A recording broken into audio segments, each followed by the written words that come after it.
Travel to a country such as Iran is a daring tourist choice and one that many wouldn't make given the headlines. American travel expert Rick Steves sees such destinations differently. He's the host of Rick Steves' Europe television series, the author of a best-selling guidebook series, and most recently, Travel as a Political Act, How to Leave Your Baggage Behind, and he joins us now for more. Hello, Mr. Steves. Nice to be here. How are you? Good, thanks. Before we start talking, we'd like to show the audience a little clip of your trip to Iran. Sheldon, can you please roll? Hi, I'm Rick Steves, in what just might be the most fascinating and surprising land I've ever visited. We're in Iran, here to learn, to understand, and to make some friends. In the opening paragraph of the chapter on Iran in your book, you write that back in 2008, you were asked by a friend working by the United Nations Association what you might be able to do to help build understanding between Iran and the U.S. What was your thought process in deciding to say yes to that request? Well, that was while we were, I think, engaged in the war in Iraq, and I just thought this is so tragic because we don't know who we're bombing. And I just thought what I do as a travel writer and travel teacher and a tour guide is to humanize different societies. And that's the beautiful thing about travel. We go there and then they get to know us and we get to know them, and it makes it tougher for their propaganda to dehumanize us, and it makes it tougher for our propaganda to demonize them. And then we go home, and that's very constructive and very necessary. So once you decide to go, what was the planning like to get permission to film in Iran? Well, it was nerve-wracking because we were doing all sorts of saber rattling, and we didn't know if there was going to be American planes going over Iran or whatever. And I didn't blame them for not giving us, oh, sure, come on in with your film crew, do a story about Iran, because they wouldn't want an American crew there if something broke out. So they held off until about a week before. And then I had a dual plan. I was filming in Greece for my public television TV show about traveling around Europe, and we were going to go to Turkey if the Iran thing fell through. But a week before, we got the okay. We went into Athens and picked up our visas, and we flew to Tehran, and we had a couple weeks there of just exciting, beautiful travel and wonderful learning, and we got to bring that home and share it with the United States, thanks to public television. This was pretty dicey at the time, and no commercial network would want to humanize Iran this way. I wasn't there like 60 Minutes to look for, terrorism or why are you stoning Baha'i people or anything like that. I just want to understand, why are 70 million Iranians electing a guy like Ahmadinejad? I mean, they have a certain baggage. We've got baggage. I wanted to know their baggage, and it's what travel is all about. Your trip was about a decade ago. Mm-hmm. Taking a look at the current state of the relationship between Iran and the U.S., looking back, do you think it was successful? Well, I mean, I didn't change the whole history, but we contributed to an American understanding of who are the people, who's the base of their government. And I have to remind my American friends, don't hold Iranian policies against Iranian people, because they don't live in a democracy. They live in a theocracy that is a dictatorship, and it is a dictatorship and a theocracy for understandable reasons, because they've had their baggages incursions from the West. We have baggage, 9/11 baggage, so we've got some problem. We see it through that lens. Well, in Iran, their lens is Britain and the United States put the Shah on the throne in 1953, and you have a guy in Tehran that was bragging the miniskirts are shorter in Tehran than they are in Paris. Well, that's fun if you're a cosmopolitan person in Tehran, but if you're a small town fundamentalist Muslim mother, you just don't want your kids to be raised like Britney Spears, and that's what the woman told me. Yeah. And I just thought, this is an important issue for us to understand. What are Iranians concerned about? So we brought that show home. It aired all over the place, and we made a point to make it timeless. And you could watch that show today. And by the way, people can go to ricksteves.com and watch the Iran special for free anytime they want. It's a 1-hour education on Iran. And when I look at it now, I'm so thankful that we made it timeless, because the issues are the same today. Does that disappoint you? Yes, it disappoints me, but it's my government. It's my right-wing government. If we had a progressive government, we'd have more, let's play ball with the family of nations and get to know each other and give everybody a little wiggle room. But we have a government now that just wants to play hardball with everybody. That trip to Iran was actually your second, because you had been when you were younger, correct? I had passed through when I was younger. Passed through when you were younger. But when you got there, I want to show you something. You saw these murals, and they were everywhere, and they're building-sized anti-American murals saying, you know, death to America. Right. When you saw them at first, how did your perception of them change after your trip?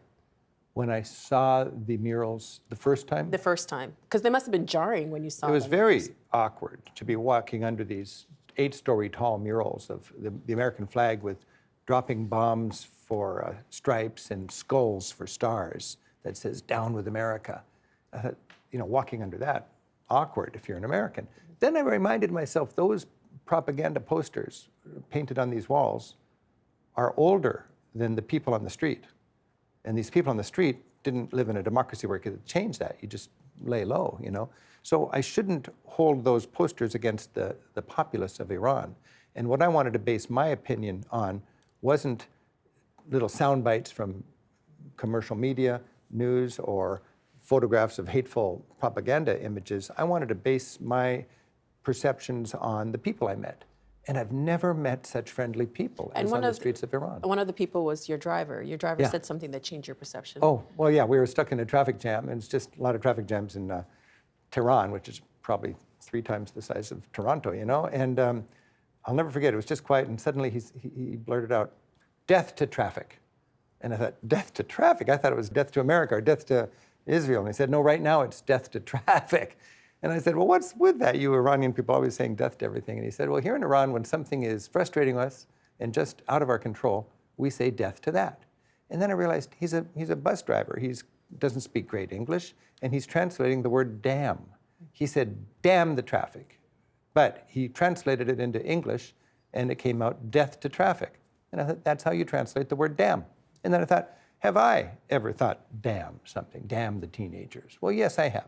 Now, do I really want them to die and burn in hell for an eternity, like I just said, literally?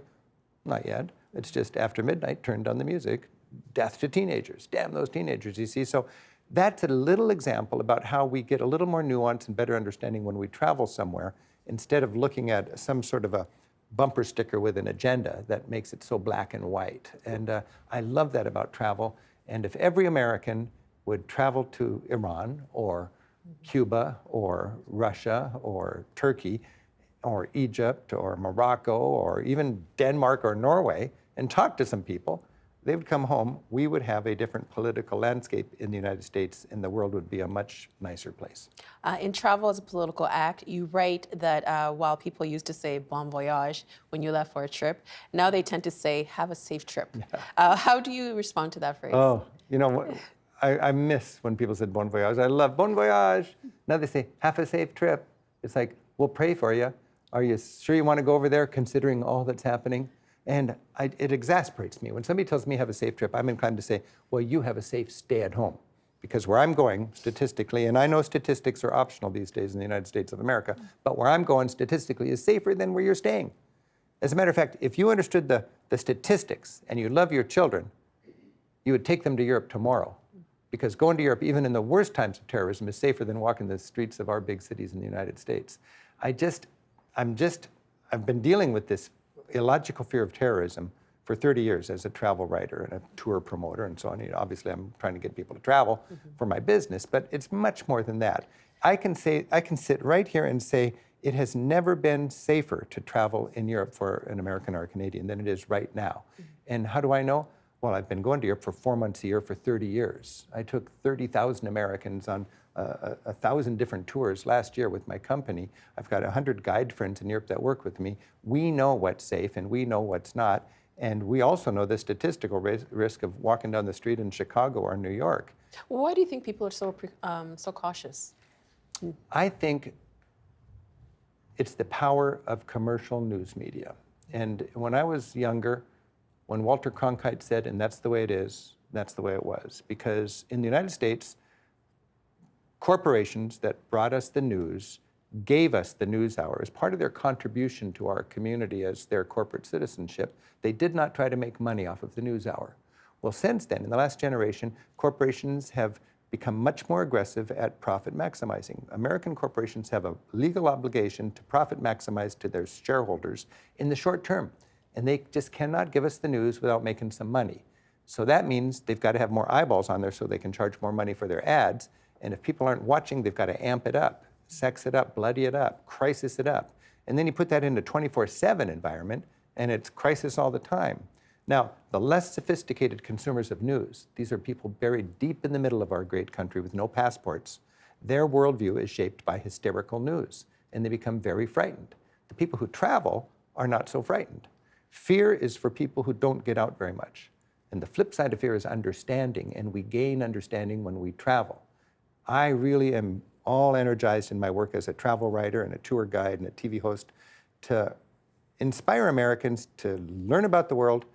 And it's my hope and belief that if we learn about the world and have empathy for the other 96% of humanity, we will be more likely to want to build bridges and less likely to want to build walls. And that's a beautiful thing. This is something that you didn't cover in your book, but I wanted to ask you about it. There are a lot of Canadians who've decided not to travel to the US because of your current president, Donald Trump. Yeah. What is your reaction to that stance? Because tourism is a big component of the American economy. Sure. Well, I fully understand a Canadian's frustration with and disappointment in the United States for who we have as a president right now. And I always tell my travelers when they're planning on going to Europe, if they wonder, is it okay to go to Europe with Trump and all this kind of stuff? And I say, sure, it's a great time to go to Europe, just you'll be talking about Trump a little bit, and I think it's a good idea to know how to describe and explain the Electoral College, because that confuses people, and you can blame the Electoral College for Trump. Yeah. He didn't win the popular vote. Didn't win the popular vote and so on. But for a Canadian to boycott coming here because they don't want to contribute to our system, it would be similar for an American not going to Turkey because they don't like the fact that Erdogan is locking up journalists. I would understand your concern about that, I am too, but I think that what you would accomplish by boycotting, in my case, an American going to Turkey, would accomplish less than me going to Turkey and letting Turks get to know a reasonable American. And for me, as an American, getting to know those Turks and understanding their situation and coming home to my country. So for a Canadian, you can boycott us and great, we won't have your money. But you can come down here and let us know what Canadians think, because we want to be friends with Canada. We need to be friends with Canada. We have no choice to be friends with each other. Canada is tougher to discredit than the French or the Europeans. And it's easy for American reactionary forces to say, oh, they're just European commies, you know. Look at them, they're just a basket case. But you can't say that about Canadians, because we know Canadians better. We know you guys aren't a basket case. So you guys have a power by coming down and reminding us that, hey, you are 4% of this planet. But there's 96% out there, and we've got to play ball with each other. So if a Canadian is thinking about a trip to the U.S. and they decide they'll still go to the U.S., where would you suggest they go in order to make their trip a political act? Ooh, that's well, that's a tough one. I would go to red states. If you want to make a difference, you go to red states. And you just have fun in red states. And you let people Republican know. states? Yeah. But some people might not feel safe in red states. I mean, I don't know if I would feel safe. Well, that's overreacting. You should be, well, you know, it's like a gay person not wanting to go to Russia. I think I've talked to a lot of gay people on my radio show who've written books about going to Russia as a gay person, and they're fighting homophobia. You know, if you come to California or come to Seattle, where I live, you're not going to accomplish much, because we vote like Canadians vote. If you care about the environment, if you care about the United Nations, if you care about the United States being a leader in areas that most people that celebrate diversity are enthusiastic about, we're two countries. Mm-hmm. And if you venture into the deep south, or you go into places that are red, you're going to come home thinking, these people are really nice. This is what I always hear. They're very nice as their servants bring them their tea, you know. And it's a weird world, and you can be there and you can remind them that in Canada, we do it this way.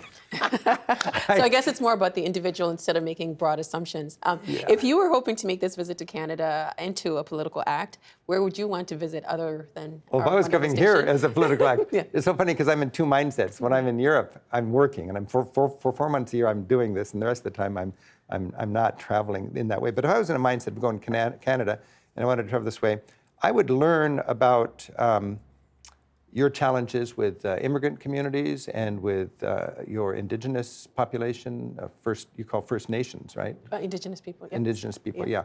Because we have Native American challenges in our country. I'd learn about that because Canada is much more progressive and thoughtful about these issues, I think, than the United States, but you've got your challenges too.